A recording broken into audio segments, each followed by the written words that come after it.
మనతో లలిత్ కుమార్ గారు ఉన్నారు, మాట్లాడదాం. లలిత్ కుమార్ గారు, అసలు ఏంటి నిన్న బైరి రమేష్ అనేటువంటి వ్యక్తి, ఓ చదువుకున్నటువంటి వ్యక్తి, ఓ పిహెచ్డి స్కాలర్ ఈ విధంగా వ్యాఖ్యలు చేయడాన్ని, హిందూ సమాజం మొత్తాన్ని కించపరిచే విధంగా, హిందూ దేవుళ్ళని కించపరిచే విధంగా ఇలా చేయడాన్ని అసలు ఎలా చూడాలి?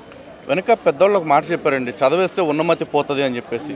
వీళ్ళకి కూడా అంతే, కొండనాలకు మంది వేస్తే ఉండనాలకు పోయిందని చదువుకున్నోడికి విజ్ఞత రావాలి. ఇలాంటి విచక్షణారహితమైన బిహేవియర్ రాకూడదు.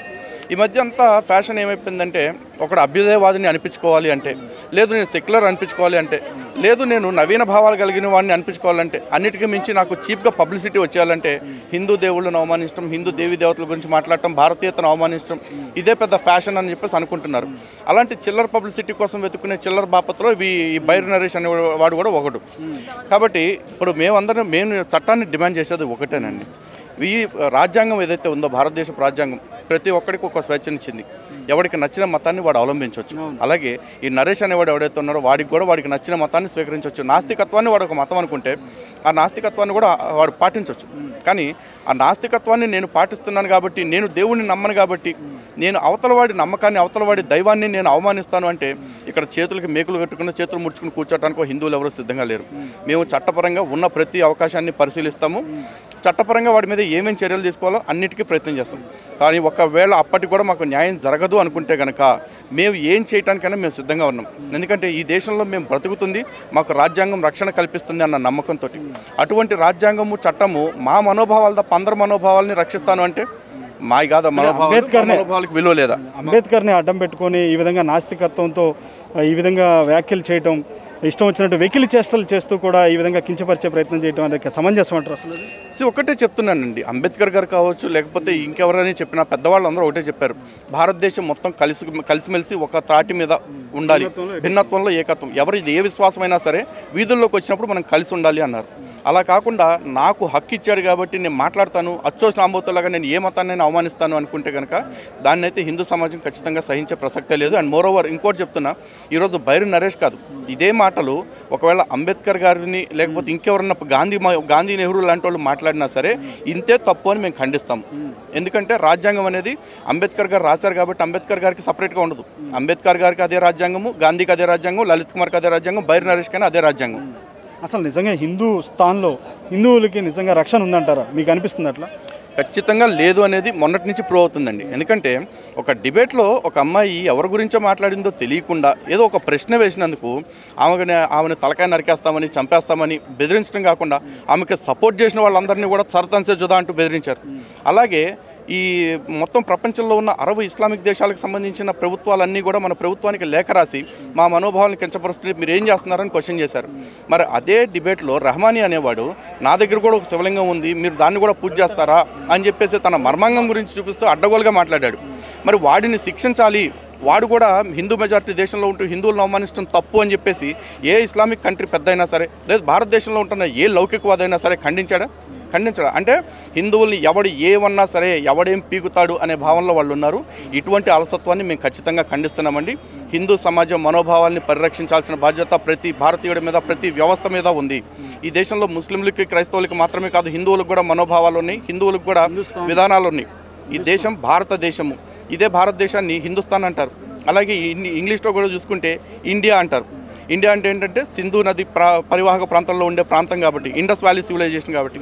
అలాగే హిందూ అనే దానికి పర్యాయ పదంగా ఏం చెప్తారంటే సింధు ప్రాంతంలో ఉండేవాళ్ళు హిందువులు అంటారు. అంటే ఇండియా అంటే హిందూ అనే దానికి ప్రత్యామ్నాయం, పర్యాయ పదమే తప్ప భిన్నమైనది కాదు. కాబట్టి భారతదేశంలో హిందువుల మనోభావాల్ని ఖచ్చితంగా టాప్ ప్రయారిటీ ఇవ్వాల్సిందే, కాపాడాల్సిందే. ఖచ్చితంగా మనది స్వతంత్ర భారతదేశమే, భిన్నత్వంలో ఏకత్వం కలిగినటువంటి దేశం. ఎవరికైనా కానీ వాక్ స్వాతంత్రం ఉంది, వాక్ స్వాతంత్రం ఉంది కదా అని చెప్పి ఈ విధంగా వ్యాఖ్యలు చేసినా కానీ ఇంకా చర్యలు తీసుకోపోవటాన్ని ఏ విధంగా చూస్తాం? భారతదేశంలో అదే గొప్పతనం అండి, రాజ్యాంగం యొక్క గొప్పతనం అదే. ప్రతి ఒక్కళ్ళకి ఎంత స్వేచ్ఛనిచ్చారో ఆ స్వేచ్ఛ వెనకాలే పరిమితులు కూడా పెట్టారు. ఈరోజు వాక్ స్వాతంత్రం ఉంది అంటే నీకు నచ్చింది మాట్లాడుకో, అంటే నీకు నచ్చిన దాని గురించి ఎంత గొప్పగా అయినా చెప్పుకో, కానీ అవతల వాడిని బాధ పెట్టకూడదు. నా చేతిలో ఉన్న చేతికర్రకి నాకు స్వేచ్ఛ ఎంతవరకు అంటే అవతల వాడి ముక్కుని తాకనంత వరకే. అవతల వాడి ముక్కుని తాకేలాగా నా కర్ర వెళ్తుందంటే అక్కడ నా స్వేచ్ఛకి పరిమితి పడిపోయింది. కాబట్టి స్వేచ్ఛకి కూడా పరిమితులు ఉన్నాయి. స్వేచ్ఛ ఉంది కదా అని అచ్చోసిన ఆంబోతులా తిరుగుతానంటే మాత్రం ఖచ్చితంగా నేరమే. శాంతియుతంగా ఉన్నటువంటి స్వాములంతా ఆయన వాళ్ళ యొక్క మాలధారణలో శాంతియుతంగా ఉన్న స్వాములు కూడా ఒక్కసారిగా ఆగ్రహించినటువంటి పరిస్థితి, ఆగ్రహం తెప్పించి వాళ్ళంతా కూడా బాధపడుతున్నారు. బైరి రమేష్ కోసం నిన్నటి నుంచి గాలింపు చర్యలు అయితే చేపడుతున్నారు. కానీ ఈరోజు మరొక వీడియో, ఒక బాత్రూమ్ నుంచి వీడియో రావడం, ఇంకా అతని పైన ఏ విధంగా కూడా చర్యలు లేవు. ఎలా చూస్తారు? అయ్యప్ప స్వామి దీక్ష గురించి చాలామంది చాలా రకాలుగా మాట్లాడుతూ ఉన్నారు. నిన్న బైరి నరేష్ అనేవాడు కూడా మాట్లాడుతూ అయ్యప్ప స్వామి అలా పుట్టాడు ఇలా పుట్టాడు అన్నాడు. అయ్యప్ప స్వామి ఎలా పుట్టాడో మాకు క్లారిటీ ఉందిరా పోరంబోకు. కాకపోతే అయ్యప్ప స్వామి గురించి నువ్వెందుకు మాట్లాడావు, నీకు క్లారిటీ ఉందా? అయ్యప్ప స్వామి ఏమన్నా దేశద్రోహం చెప్పాడా, ఏమన్నా బాంబులు పెట్టమని చెప్పాడా, లేకపోతే ఏమన్నా సరతన్సే జుదా అని చెప్పాడా? అయ్యప్ప స్వామి ఎంతసేపు ఏం చెప్పాడు? అబద్ధాలు ఆడొద్దు, దీక్ష తీసుకున్నప్పుడు సాత్విక ఆహారం తినండి, నిష్టగా ఉండండి, నియమాలతో ఉండండి, ఇదేగా చెప్పింది. అంతా మంచిగా చెప్తున్న ఆ దీక్ష గురించి నువ్వెందుకు అంత విషయం కక్కుతున్నావు? అయ్యప్ప స్వామి పుట్టుక విషయం కాకపోతే అయ్యప్ప స్వామి చెప్పిన ఈ మంచి అంతా నీ కళ్ళకు కనపట్లేదా?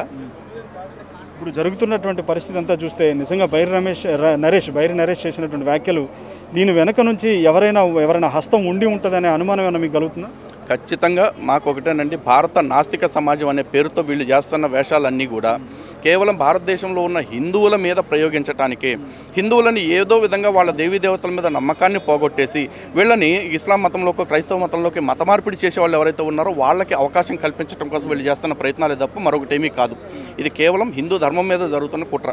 హిందూ ధర్మాన్ని ఈ దేశంలో లేకుండా చేసి ఈ దేశాన్ని అస్థిరత్వం పాలు చేయాలని, ఈ దేశాన్ని కూడా ప్రపంచంలో మిగతా 150 క్రైస్తవ దేశాలు లేకపోతే 60 ఇస్లామిక్ దేశాలు ఎలా అయితే ఉన్నాయో అలాంటి ఒక మతరాజ్యంగా మార్చి వాటి పక్కనే నిలబెట్టాలి అన్న ఒక కుట్రకి ఇది నాంది. అయితే చివరిగా దీనికి ఒక ముగింపు పలకాలన్నా, భవిష్యత్తులో ఇలాంటి అంశాలన్నీ కూడా, ఇలాంటి వ్యాఖ్యలు కానీ, కించపరిచేటువంటి వ్యాఖ్యలు, ఒక మతాన్ని కించపరిచేటువంటి వ్యాఖ్యలు, ప్రత్యేకించి హిందూ ధర్మాన్ని కూడా కించపరిచేటువంటి ఏ మతమైనా కానివ్వండి, ఇలాంటి వ్యాఖ్యలు రాకుండా ఉండాలంటే ఏంటి ముగింపు ఏమంటారు? ఖచ్చితంగా దీనికి ముగింపు కాదండి, ఇది మొదలు. ఇక్కడి నుంచి దీనికి సరైన ముగింపు ఇవ్వాలన్నా, ఇటువంటివి మళ్ళీ పునరావృతం కాకుండా చూడాలి అన్నా కూడా అది హిందువుల చేతుల్లో లేదు, పోలీసుల చేతుల్లో, చట్టం చేతుల్లో, ప్రభుత్వాల చేతుల్లో ఉంది. ఎందుకంటే ఈరోజు మా మనోభావాలకి రక్షణ లేదు అన్న భావనతోటి ఇంతమంది స్వాములు వీధుల్లోకి రావాల్సి వచ్చింది. ఈ పోలీసులు కానీ లేకపోతే ఈ ప్రభుత్వాలు కానీ లేదు, మిగతా వాళ్ళ మతాలకు ఏ విధంగా అయితే వాళ్ళ మనోభావాలకి మేము రక్షణ కల్పిస్తున్నామో అలాగే హిందువుల మనోభావాలకు కూడా మేము రక్షణ కల్పిస్తాము. తప్పు చేసిన ప్రతి వాడి మీద చర్యలు తీసుకుంటామన్న భరోసా కల్పిస్తే ఖచ్చితంగా దీనికి ఫుల్ స్టాప్ పడుతుంది. ఎందుకంటే మొన్న రాజాసింగ్ గారి విషయంలో తీసుకుంటే పీడీ యాక్ట్ పెట్టి దాదాపు 3 నెలలు లోపలేశారు. మరి అదే వీడు మాట్లాడిన మాటలు అంతకంటే దిగజారుడిగా, అంతకంటే అవమానకరంగా ఉన్నాయి. కానీ మరి వీడి మీద ఇప్పుడు దాకా ఎందుకని ఎఫ్ఐఆర్లు ఎక్కడ నమోదు చేయలేదు, అరెస్ట్ చేయలేకపోయారు ఎందుకని? అంటే వాడు మీకు కూడా దొరకనంత తప్పించుకుని తిరిగేంత నెట్వర్క్ మెయింటైన్ చేస్తున్నాడా వాడు?